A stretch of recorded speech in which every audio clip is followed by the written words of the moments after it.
than just the students hearing what I was saying. And it could still be short. I think that's the key.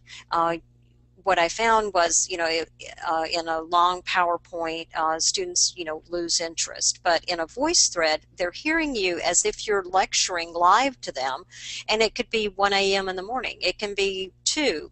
Some of the students get off work and they're working on a paper and they're trying to remember what it was you said in class, or they're revising papers, and so I loved it.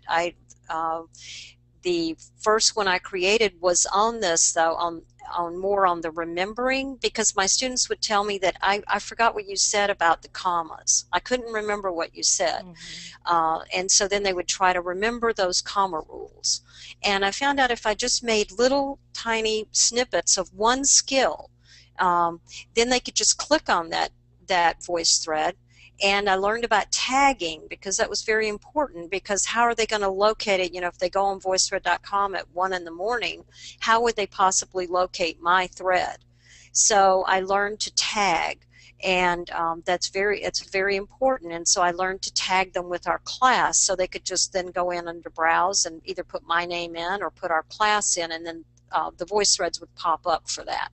So the first ones that I created were really for my developmental English learners. And those were students that had been out of school a long time, or they were unsure about their writing skills. And so I created a group like that. And then as I started looking at my other classes, and I would be teaching literature, and I would think, wow, I wonder how I could make a VoiceThread about a poem, or this poem, or Edgar Allan Poe. And I wonder